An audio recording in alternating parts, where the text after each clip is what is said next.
គេថាហ៊ុនសែននឹងជាឃាតករគាត់ទៅសម្លាប់អាអ្នកថាអញមិនមែនជាឃាតករទេគេថាហ៊ុនសែននឹងជាចៅគាត់ទៅប្លន់អាអ្នកថា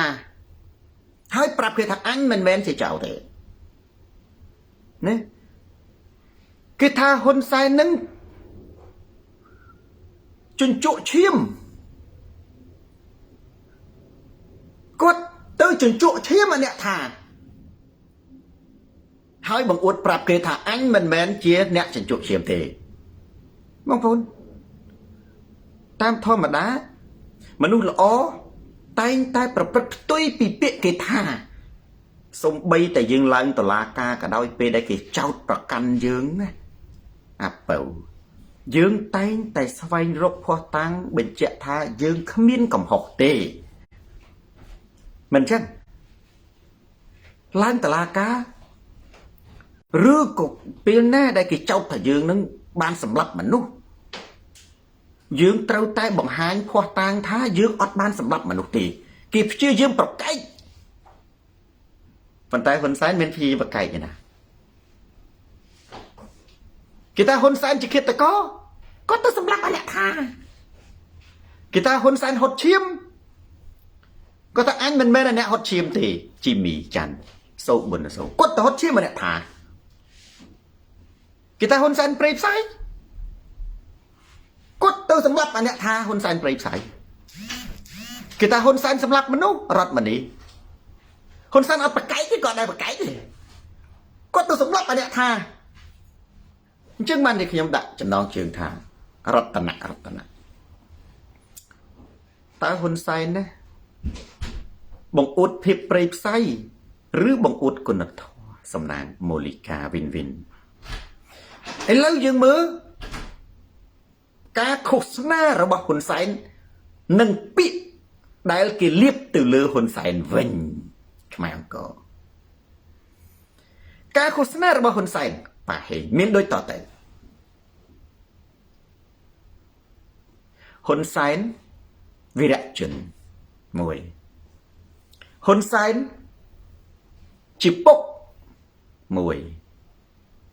ហ៊ុនសែនអានឹងពាក្យប្រុសដែលគេឲ្យទៅហ៊ុនសែនប្រកបដោយកតិបណ្ឌិតកតិបណ្ឌិតអត់កើតនៅលើមនុស្សព្រៃផ្សៃទេកតិបណ្ឌិតច្រើនតែកើតគេប្រើសំដៅទៅលើអ្នកប្រាជ្ញអ្នកវិទ្យាសាស្ត្រទស្សនវិទូគេអត់ប្រើទៅលើពួកចៅប្លន់ពួកឃាតករពួកឧក្រិដ្ឋជនទេណាមណារឿនអានេះខ្ញុំនិយាយចេះណា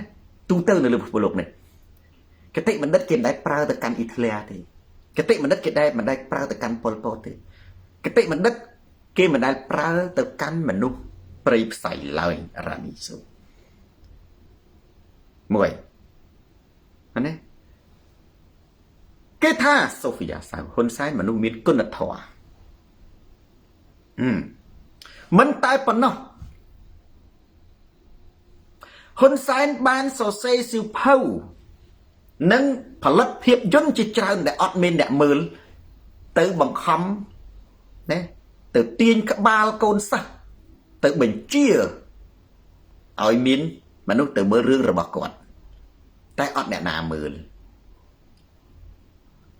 រឿងរបស់ហ៊ុនសែនតើដែលបង្ហាញអំពីហ៊ុនសែនព្រៃផ្សៃទេ Tiger Forest អត់ទេរឿងរបស់ហ៊ុនសែនបង្ហាញអំពីហ៊ុនសែនជាជនរងគ្រោះរឿងរបស់ហ៊ុនសែនបង្ហាញពីការតស៊ូរបស់ហ៊ុនសែនរឿងរបស់ហ៊ុនសែនបង្ហាញពីគុណធម៌របស់ហ៊ុនសែនរឿងរបស់ហ៊ុនសែនបង្ហាញពីចិត្តធម៌របស់ហ៊ុនសែនរឿងរបស់ហ៊ុនសែនបង្ហាញពីសិលធម៌របស់ហ៊ុនសែនរឿងរបស់ហ៊ុនសែនបង្ហាញពីហ៊ុនសែនតស៊ូដើម្បីយុត្តិធម៌ដើម្បីសិលធម៌និងដើម្បីគុណធម៌នៅក្នុងខ្សែភាពយន្តដែលហ៊ុនសែនផលិតនិងសៀវភៅទាំងអស់ដែលសរសេរដោយហ៊ុនសែនក៏ដោយ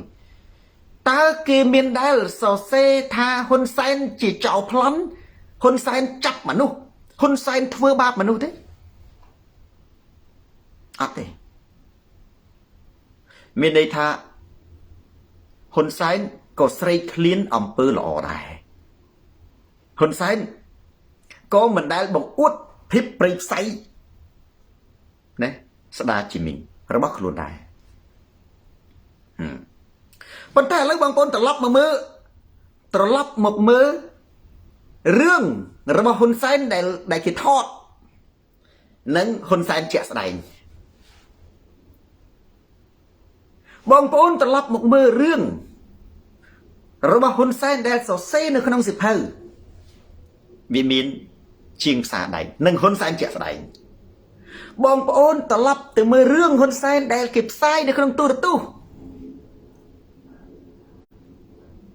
សូម្បីតែហ៊ុនសែនក៏គាត់មិនដែលបង្អួតមនុស្សរឿងហ្នឹងដែរគាត់បង្អួតនៅក្តីស្រឡាញ់មេត្តាករុណាប៉ុន្តែបងប្អូនមើលហ៊ុនសែនជាក់ស្ដែងបងប្អូនកុំថាឡើយនៅក្នុងស្រុកខ្មែរសូម្បីតែមកស្រុកអាមេរិកនេះក៏ដោយហ៊ុនសែនចង់អួតបង្ហាញថាគាត់ល្អគាត់មានគុណធម៌ណាស់ប្រាក់សញ្ញាមានខ្មែរជាច្រើនមកទទួលស្វាគមន៍គាត់តែមនុស្សទាំងអស់នោះទៅទទួលស្វាគមន៍ហ៊ុនសែនដោយសារតែហ៊ុនសែនព្រៃផ្សៃឆក់ប្លន់ចាប់មនុស្សដាក់គុកឬក៏ដោយសារតែគេគិតថាហ៊ុនសែនជាមនុស្សល្អមនុស្សមានគុណធម៌បងប្អូនឆ្លើយសំណួរខ្ញុំដែរដោយសារតែគេគិតថាហ៊ុនសែនជាមនុស្សល្អជាមនុស្សមានគុណធម៌តើបងប្អូនគាំទ្រការកាប់សម្លាប់ការឆក់ប្លន់ភាពព្រៃផ្សៃទេតែបើគេនិយាយថាអាលីកាច័ន្ទហ៊ុនសែនព្រៃផ្សៃតើហ៊ុនសែនមានបកែកទេហ៊ុនសែនបានបកែកទេបើឧទាហរណ៍គេថាហ៊ុនសែនជាឃាតករតើហ៊ុនសែនមានបកែកទេហ៊ុនសែនមានបានបកែកទេគឺហ៊ុនសែនទៅសម្លាប់អាអ្នកថាឃាតករអញមិនមែនជាឃាតករទេឯងឃើញអត់ហើយមានឃើញទេគេថាសម្ដេចហត់ឈាមមើលអាណាថាអញហត់ឈាមមិញចាប់ឈាមអានឹងបើកឈាមប្រឡាក់ពេញថ្មិញហើយមានឃើញទេអញមានហត់ឈាមឯណាលេនាយកណាអត់ហត់ឈាមមិនបើសម្ដេចកំពុងតែហត់ឈាមហ្នឹងអញហត់អានេះឈាមអានេះថាតាហើយចាំមិនក៏ខឹងគេថាខុសបងប្អូនទង្វើរបស់ហ៊ុនសែនណាគឺមិនដែលខុសនឹងពាក្យគេថាគឺតែងតែស្របជានិច្ចជាពិសេសពាក្យសំរងស៊ីថាមិនដែលខុសទេពាក្យសំស៊ីក៏ថាដែរខុសតែទង្វើរបស់ហ៊ុនសែនតែងតែស្របជាមួយនឹងពាក្យរបស់មនុស្សទូទៅមិនមែនតែសំរងស៊ីទេដែលគាត់តែងតែចោទគេថាញុះញង់អញ្ចឹងអាកន្លែងនេះខ្ញុំគ្រាន់តែចង់បង្ហាញប្រិយមិត្តនិងចោទជាសំណួរសួរថាតើហ៊ុនសែនចាប់មនុស្សនិងប្លន់មនុស្សដើម្បីបង្អួតភាពព្រៃផ្សៃឬបង្អួតគុណធម៌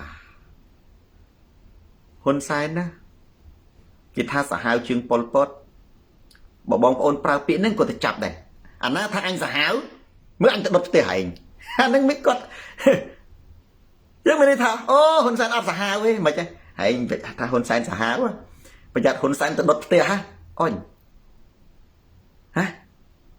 អញ្ចឹងមានន័យថាអញថានេះបាត់ខុសហ្នឹងឯងថាហ៊ុនសែននៅគិតកោប្រយ័ត្នហ៊ុនសែនបាញ់ឯងចោលធម្មតាបើហ៊ុនសែនមិនមែនជាគិតកោត្រូវប្រកែករឿងអីទៅសម្លាប់មនុស្សបងប្អូននៅក្នុងប្រទេសកម្ពុជាបច្ចុប្បន្នវាប្រៀបបីដូចចេះឯងថាហ៊ុនសែនសាហាវប្រយ័ត្នហ៊ុនសែនមកដុតផ្ទះហើយធ្វើថាម៉េចថាគាត់ល្អទៅណាអញ្ចឹងបានជាខ្ញុំចោទសំណួរមកវិញណែលីអានខ្ញុំសួរបងប្អូនមើលតើបងប្អូនគាំទ្រទង្វើសាហាវព្រៃផ្សៃរបស់ហ៊ុនសែនខ្ញុំជឿថាវាសនាជនគ្មានអ្នកណាគាំទ្រទង្វើសាហាវព្រៃផ្សៃរបស់ហ៊ុនសែនទេមនុស្សទាំងអស់ស្អប់ហ៊ុនសែនមួយនគរដោយសារតែគ្មានអ្នកណាគាំទ្រទង្វើព្រៃផ្សៃរបស់ហ៊ុនសែននឹងហើយបានជាហ៊ុនសែនប្រើភាពព្រៃផ្សៃដើម្បីដឹកនាំប្រទេស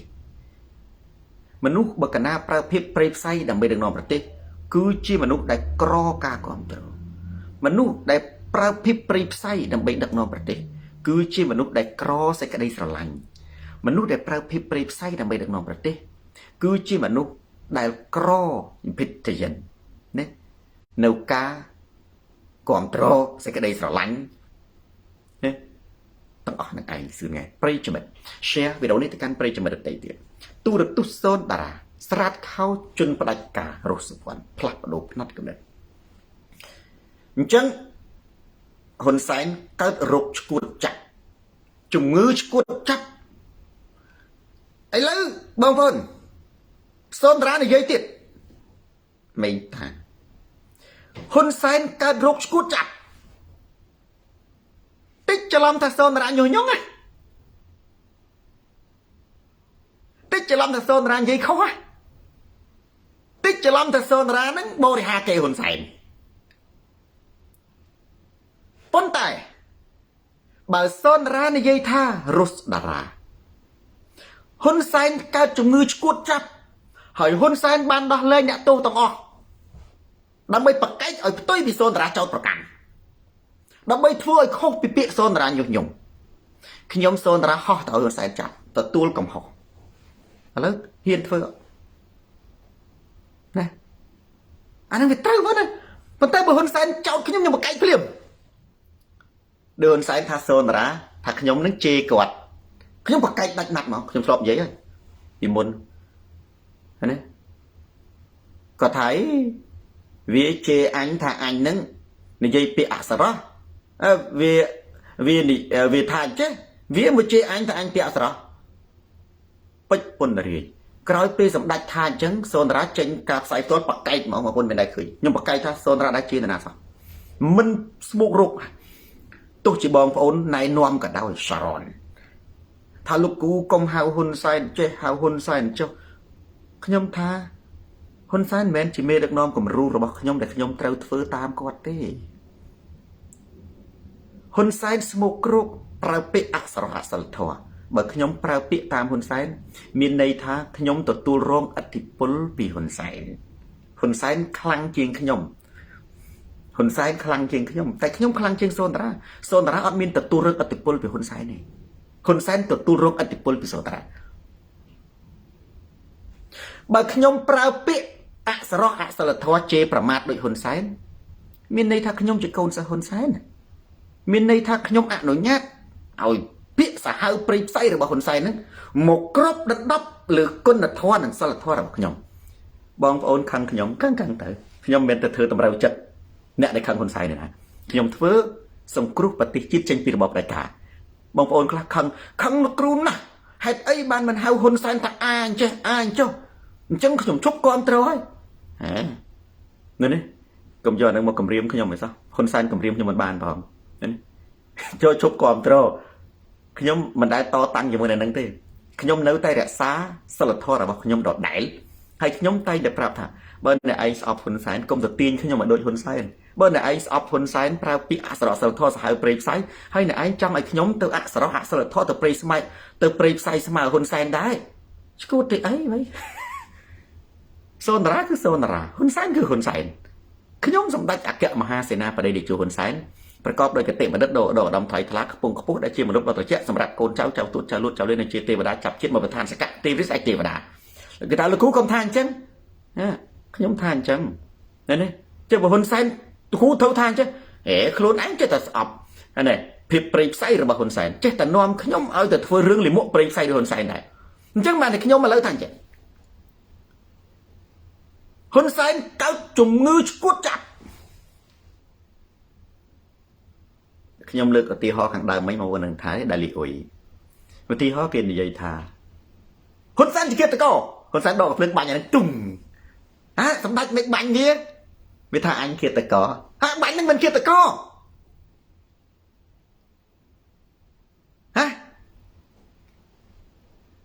គេថាសម្ដេចហត់ឈាមមនុស្ស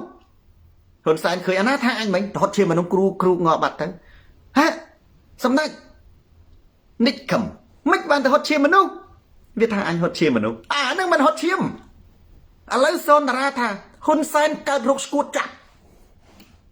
ចូលបង្ហាញថាសូនតារានិយាយខុសបើហ៊ុនសែនប្រកែកប្តឹងសូនតារាទៅតុលាការឧទាហរណ៍មកអាមេរិកនេះឬក៏ទៅបារាំងនេះពួកខ្ញុំនេះនិយាយនៅអាមេរិកនិយាយនៅបារាំងតុលាការហ៊ុនសែនអានឹងបាច់ប្តឹងទេចាប់ឲ្យចាំប្តឹងតាមក្រោយដាក់ចូលគុកណាដោយការនឹងចេញពីណាមកដែរដឹងហ្នឹងគាត់គេថាលោកគ្រូអត់មានអីផងមិនទៅខ្លាចហ៊ុនសែនខ្ញុំថាហ៊ុនសែនខ្ញុំមិនខ្លាចហ៊ុនសែនខ្លាចខ្ញុំ ហើយហ៊ុនសែនចាប់មិនដែរប្រាប់ទេអាហ្នឹងគឺបងប្អូនត្រូវប្រាប់ចេះណាបើហ៊ុនសែនប្រាប់មានន័យថាអត់ចង់ចាប់មានន័យថាឲ្យកុំចូលបើហ៊ុនសែនមិនមាត់មានន័យថាអញចាប់មិនក៏ហៅរូបមន្តសូនរាដូចថាច់សិដ្ឋាហ៊ុនសែនចង់ចាប់ក៏មានមាត់អីមែនទេដូចដែលហ៊ុនសែនមាត់ឡូឡាមានន័យថាគាត់ដេញឲ្យរត់គេថាប្រញាប់ពកូនពចៅរត់ឆ្លងឲ្យលឿនឃើញទេអាហ្នឹងហ៊ុនសែនបញ្យុះទេណាបើគាត់ចង់ចាប់គាត់អត់អាណិតគាត់គ្មានរត់ទៅណារួចទេហ៊ុនសែនឲ្យរត់ទេមានអ្នកខ្លះហ៊ុនសែនឲ្យរត់ទេហ៊ុនសែនបញ្យុះទៅរត់ប្រាច់មែនទេ3កូនរត់ប្រាច់បើហ៊ុនសែនចង់ចាប់អូអាត្មាទៅហើយគ្មានដើរផុតពីផ្ទះមកចំអាមទេហើយគាត់គ្មានមាត់ទេចូលទៅចាប់ក្រឹបមិនបាច់ចូលដល់ផ្ទះផងបើហ៊ុនសែនចង់ចាប់ដូចស៊ីធចាប់នៅបលីននោះថោះមិនទាន់បានចុះពីយន្តហោះផងចុះពីចតាយន្តហោះមកពីសវណ្ណដឹកយកទៅគុកមកខ្ញុំប្រាប់ទៅមែនទេកុំជឿលើសម្ដីនិងទង្វើហ៊ុនសែនទាំងអស់ខ្ញុំគាត់ជម្រាបចេះលេនាយកឥឡូវសូនរានិយាយហ៊ុនសែនកើតរោគឈួតចាប់ហ៊ុនសែនកើតជំងឺឈួតចាប់បើហ៊ុនសែនខឹងសូនរាមិនហ៊ុនសែនចាប់5នាក់ទៀតហើយចាប់5នាក់ទៀតហ៊ុនសែនចាប់10នាក់ទៀតចាប់20នាក់ទៀតគេថាហេសម្ដេចមិនបានជាចាប់គេចឹងនេះអញខឹងសូនរាថាអញឈួតចាប់ហើយចុះអានឹងវាមិនចាប់មិនមែនវាត្រូវណាបើហ៊ុនសែនថាសូនរាថាហ៊ុនសែនឈួតចាប់រំមិតាហ៊ុនសែននឹងដោះលែងអ្នកទោសទាំងអស់ហើយអត់ចាប់មនុស្សខ្ញុំសូនរានិយាយខុស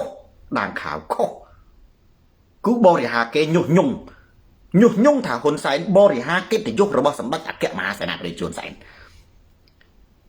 សឿនថ្ងៃណាវ៉ុនសូចុះឥឡូវសួរថាខ្ញុំនិយាយខុសហើយសួរថាហ៊ុនសែននឹងឈប់ចាប់ទេអត់ឈប់ចាប់ទេហ៊ុនសែនឈួតចាប់ស៊ុយមករោហើយខ្ញុំសូនរាមិនដែលអង្វរហ៊ុនសែនមិនឲ្យចាប់មនុស្សពីព្រោះសារជាតិរបស់ហ៊ុនសែនបើកណាគាត់ជាជនបដិការចាប់មនុស្សហើយគាត់ឈួតចាប់ណាន់ស៊ីថាច់ការចាប់មនុស្សជារឿងធម្មតាសូនរាមិនដែលអង្វរហ៊ុនសែនមានតែហ៊ុនសែនទេអង្វរសូនរាសូនរាមិនដែលញញើតនឹងភាពព្រៃផ្សៃរបស់ហ៊ុនសែនហ៊ុនសែនទេដែលញញើតនឹងសិលធម៌របស់សូនរាមិនដែលញញើតនឹងការគំរាមកំហែងរបស់ហ៊ុនសែនទេហ៊ុនសែនទេដែលញញើតនឹងគុណធម៌របស់សូនរាមិនដែលញញើតនឹងអំពើអយុត្តិធម៌របស់ហ៊ុនសែនទេហ៊ុនសែនទេដែលញញើតនឹងអំពើយុត្តិធម៌របស់សូនរាមិនដែលញញើតនឹងភាពល្ងងខ្លៅរបស់សម្ដេចតេជោទេហ៊ុនសែនទេព្រះអាទិត្យថ្មីលើផែនដីចាស់ដែលញញើតនឹងកតិបណ្ឌិតយីឈៀងលីមនឹងសិលធម៌របស់សូនរាស៊ីសវត្តព្រះជីអញ្ចឹងថ្ងៃនេះមានពាក្យថ្មីមួយបច្ចុប្បន្នកាដាលីហ៊ុនសែនកើតរោគឈួតចាប់គឺឈួតចាប់មនុស្សពេញប្រទេសហ្មងហើយបងប្អូនយើងក៏សួរថាលោកគ្រូហ៊ុនសែនចាប់ហេតុអីបានជាមិនទៅអំបសេរីសូហេតុអីបានជាមិនទៅខាត់គាត់បើសិនជាយើងអាចបង្រៀនខ្លាឲ្យស៊ីស្មៅបានយើងអត់ត្រូវការបែងចែកខ្លានិងមនុស្សទេបើយើងអាចអង្វរនឹងសុំហ៊ុនសែនកុំឲ្យចាប់មនុស្សបានយើងអត់ចាំបាច់ធ្វើការតស៊ូលះបង់ដ៏ធំធេងទេបើហ៊ុនសែនអាចសុំខ្មែរក្រហមមិនឲ្យបង្អត់បាយមនុស្សមិនឲ្យសម្លាប់មនុស្សមិនឲ្យធ្វើទរណកម្មមនុស្សក្នុងគុកទួលស្លែងហ៊ុនសែនណានិយាយតាមពាក្យគាត់បើកណាខ្ញុំនិយាយតាមពាក្យគាត់មានន័យថាមិនពាក្យសូនរាទេមហានគរហ៊ុនសែនណាមិនទៅពឹងយួនមករំដោះប្រទេសចេញពីរបបប៉ុលពតទេហ៊ុនសែនសុំបាត់ទៅហើយ បើយើងសុំហ៊ុនសែនបានអាចអង្វរហ៊ុនសែនបានបើមានលក្ខខណ្ឌ6ឈៀងអានលីឌីទូថាសុំនឹងអង្វរហ៊ុនសែនធ្វើឲ្យហ៊ុនសែនคล้ายទៅជាមនុស្សមិនព្រៃផ្សៃសូនរាអត់ធ្វើការស្រាតខោហ៊ុនសែនទេធ្វើការផ្សាយផ្ទាល់អុជធូបបន់ស្រន់ថ្វាយបង្គំហ៊ុនសែនរាល់ថ្ងៃបើការបន់ស្រន់និងការសុំរបស់ខ្ញុំអាចកែប្រែភាពចរិតខ្មោចចរិតបិសាចខ្មោចចូលចរិតខ្មោចចូលនៅក្នុងខួរក្បាលសម្ដេចណាអាចកែប្រែសម្ដេចឲ្យទៅជាโจ Biden ណាឲ្យទៅជាមេដឹកនាំគុណធម៌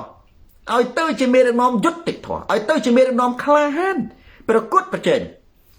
កុំថាឡើយខ្ញុំអត់បាច់ទេខ្ញុំថ្វាយបង្គំហ៊ុនសែនរាល់ថ្ងៃទៅបានប៉ុន្តែវាអាចចឹងធ្វើម៉េចមានតែរួមគ្នាតស៊ូដើម្បីបញ្ចប់របបផ្ដាច់ការហើយការតស៊ូនេះណាគ្មានដែនកំណត់រហូតហលញងតតែទទួលជោគជ័យអញ្ចឹងខ្ញុំថ្ងៃនេះហ៊ុនសែនបានស្របទាំងរូបមន្តហើយមានតែគម្រាមហើយនឹងចាប់ទេប៉ុន្តែខ្ញុំរកឃើញថាមូលហេតុដែលហ៊ុនសែនគម្រាមនឹងចាប់គម្រាមហើយនឹងបោកគឺហ៊ុនសែនកំពុងតែកើតរោគឆ្កួតចាប់ឬជំងឺឆ្កួតចាប់ហើយបើខឹងសូនតារាបន្តទៅចាប់មនុស្សទៀតបញ្ជាក់ថាសូនតារានិយាយត្រូវហ៊ុនសែនមិនប៉ុណ្ណាបើយើងនិយាយទៅវាប្រៀបឲ្យដូចថាចេះលេងពេញសោគេថាហ៊ុនសែនឃាតករសម្រាប់ខ្ញុំនិយាយតែព្រោះនេះឲ្យងាយយល់ហ៊ុនសែនបាញ់អ្នកថាទុំគេថាសម្ដេចមិនបានសម្លាប់វាថាអញជាឃាតករមិនប្រកែកអានឹងមិនឃាតករឃើញហ្មងឲ្យផោះតាំងទៅគេហ្មងហើយទីអសង្ឃស៊ីថាសម្ដេចកាត់ដីអីបរទេសហ៊ុនសែនកាត់ដីមកគណៈបកថាសម្ដេចមិនបានបោះបកគលព្រំដែនកាត់ដីអីបរទេសខុនសៃឡាមកពីអញខឹងសំរងស៊ីថាអញកាត់ដីអីបរទេសហើយចុះសម្ដេចមិនក៏មិនប្រកែកពេលគេថាកាត់ដីអីបរទេសមិនក៏មិនប្រឹងយកដីនឹងមកគេថាសម្ដេចណាលុបបឹងទៅចាប់អាអ្នកលុបបឹងដាក់គុកchứ mới lúc mẹn bọn rập thì cái thằng sầm bách cặp preacher mấy cô mình đâm chứ mấy cô mình ta cà phê preacher tất cả thầy từ chấp anh tha được tiền anh cắp vào ấy dân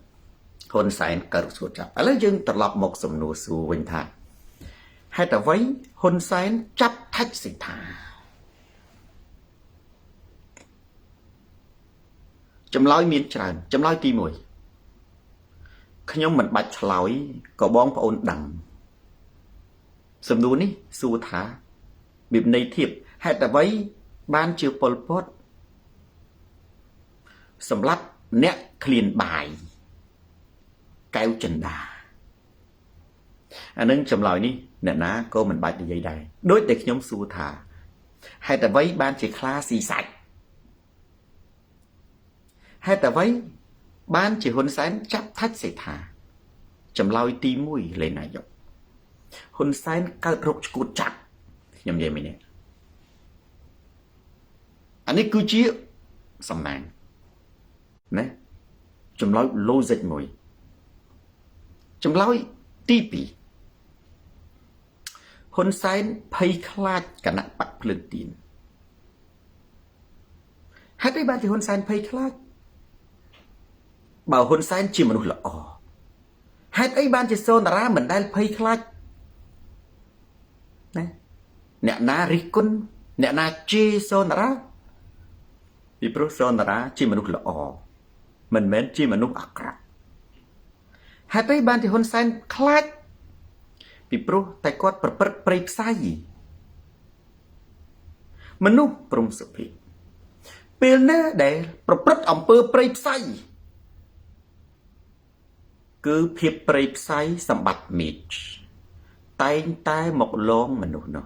ទស្សនវិទូក្រិចបុរាណសម័យសូក្រាត ដែលជាទស្សនៈវិទូល្បីគេហៅថាទស្សនៈវិទូសកលលោកដែលមានជីវិតរហូតមកទល់បច្ចុប្បន្នជាភាសាអង់គ្លេសគេថា wise harms doer doer គឺអ្នកធ្វើ wise មានន័យថាអំពើអាក្រក់ harms មានន័យវាយប្រហារណាឬក៏បញ្ឈឺអានឹងជាទស្សនៈវិជ្ជាសាស្ត្រមួយបងប្អូនអ្នករៀនទស្សនវិជ្ជាឬក៏អ្នកធ្លាប់រៀនអានសៀវភៅទស្សនវិជ្ជាណាក៏ស្គាល់សុក្រាតដែរ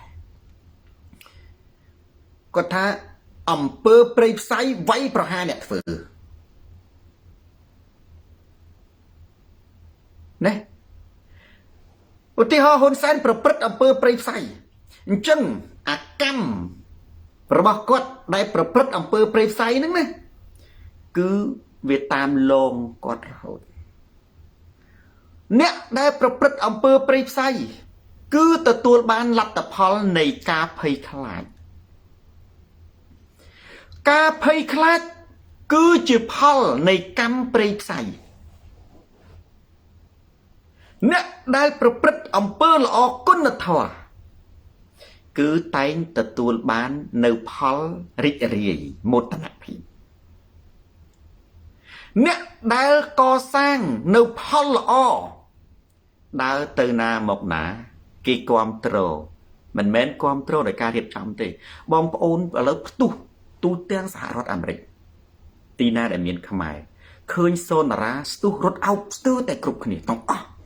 បងប្អូនខ្ញុំនិយាយនេះបងប្អូនអាចតាមដានមើលការផ្សាយផ្ទាល់បងប្អូនយើងដេញតាមថតសកម្មភាពគ្រប់ទាំងអស់ហើយសួរបងប្អូនខ្ញុំគ្មានជួលខ្ញុំមានសម្ដែងខ្ញុំមានឆែក security ទេខ្ញុំអត់មានជួបតាមផ្លូវតាមផ្សារក៏បងប្អូនឃើញអោបសូនារាដែរកុំថាឡើយក្នុងផ្ទះឬក៏នៅតាមសន្តាភោជនីយដ្ឋានខ្ញុំមានជួយសន្តាគេទេណាបងប្អូនឃើញអ្នកណាក៏អោបមកមានអ្នកខ្លះអោបឲ្យថើបទៅទៀតច្រើនណាស់គាត់ស្រឡាញ់ពេកអត់មិនបានតែខ្ញុំមិនដែលខ្លាចអ្នកណានៅអាមេរិកប៉ុន្តែគណៈបព្វជិជនខ្លាចសូនារាបងប្អូនខ្ញុំមានតែខ្លាចបងប្អូនទេហេតុអីពីព្រោះខ្ញុំវាអត់បណ្ដោះពូជព្រៃផ្សៃបងប្អូនអានឹងមើលណាបើសិនជាខ្ញុំជាឃាតករខ្ញុំជាចៅប្លន់ខ្ញុំជាអ្នកធ្វើបាបអ្នកអាមេរិកខ្ញុំជាអ្នកដើរប្លន់ដីចាប់រំលោភកូនអ្នកអាមេរិកតែខ្ញុំហ៊ានដើរជាទីសាធារណៈបងប្អូនឃើញខ្ញុំណាលើភីងរត់អោបរត់ថើបរត់ស្វាគមន៍ទេអត់ទេគឺបងប្អូនច្បាស់ជាសក្រិតថ្មិញដាក់ខ្ញុំឲ្យសួងឈានហើយខ្ញុំត្រូវតែសាហាវទៅដើម្បីបង្ក្រាបភាពព្រៃផ្សៃមនុស្សកាន់តែព្រៃផ្សៃគេកាន់តែស្អប់មនុស្សនឹងកាន់តែសាហាវភាពសាហាវព្រៃផ្សៃរបស់មនុស្សវាជាផលវាជាភ័ស្តុតាងបញ្ជាក់ថាមនុស្សនឹងអាក្រក់គេស្អប់ច្រើនអាដែងវុត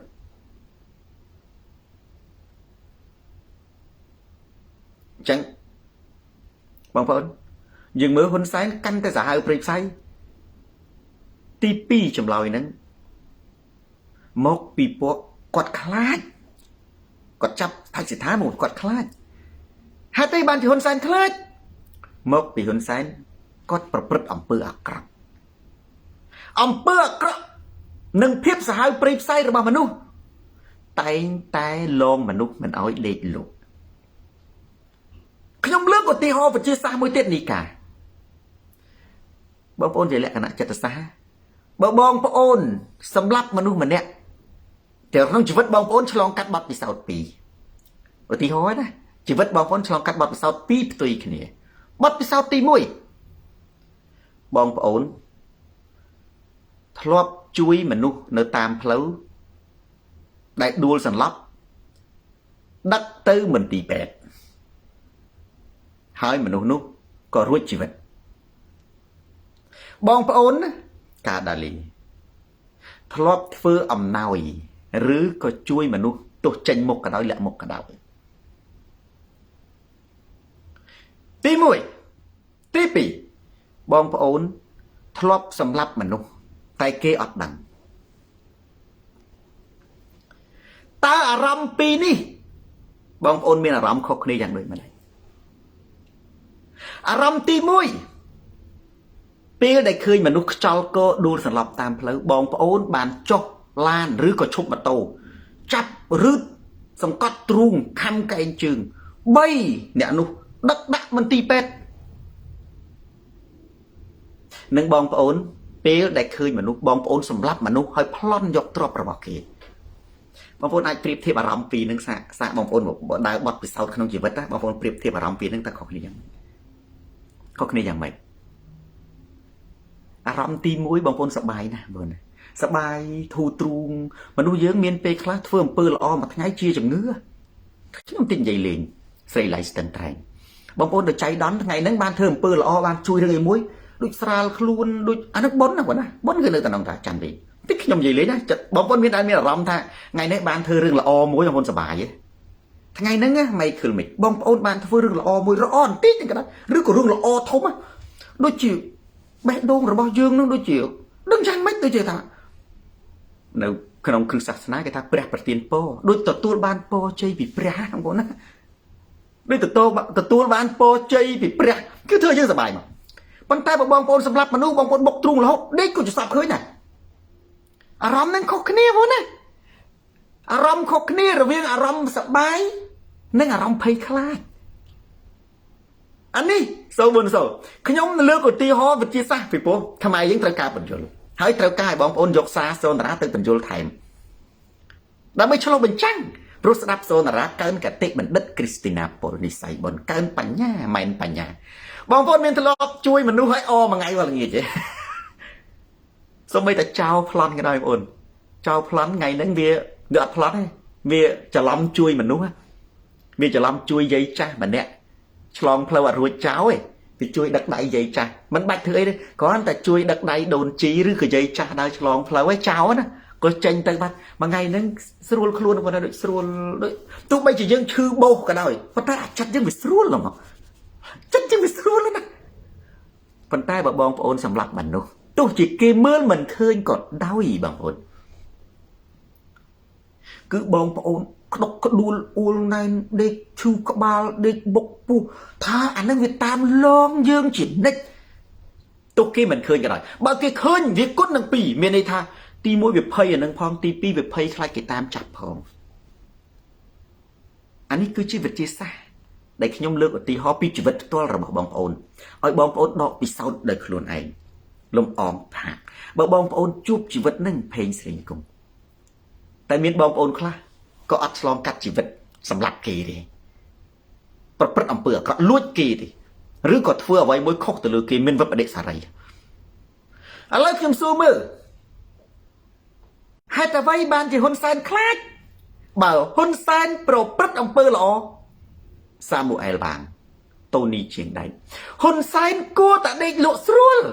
ហ៊ុនសែនគួរតែមានសេចក្តីរីករាយគួរតែព្រះប្រទានពរគួរតែមានសេចក្តីសុខសេចក្តីស្ងប់ប៉ុន្តែហ៊ុនសែនមុខខ្មោចស្រីអូនកើតជំងឺឆ្កួតចាប់កាន់តែសាហាវព្រៃផ្សៃទៅកាន់តែខ្លាចទៅណាវាតលតែហ៊ុនសែននឹងគាត់ប្រព្រឹត្តអំពើព្រៃផ្សៃអានឹងជាភ័ស្តុតាងបងប្អូនណាប៉ុន្តែបើបងប្អូនអត់ស្ដាប់សូនរាសម្រាប់អ្នកដែលចូលជេរខ្ញុំចង់ឲ្យមានអ្នកចូលជេរខាងគណៈបព្វជិជននេះគាត់ជេរទៅយ៉ាងហ្នឹងបានចូលទៅក្នុងតិចគាត់ដែរណាហើយឲ្យគាត់យកអាហ្នឹងទៅពិចារណាបន្តិចទៅជេរក៏មិនអីដែរល្អហើយថានេះយ៉ាងហើយក៏គាត់បានស្ដាប់ដែរគាត់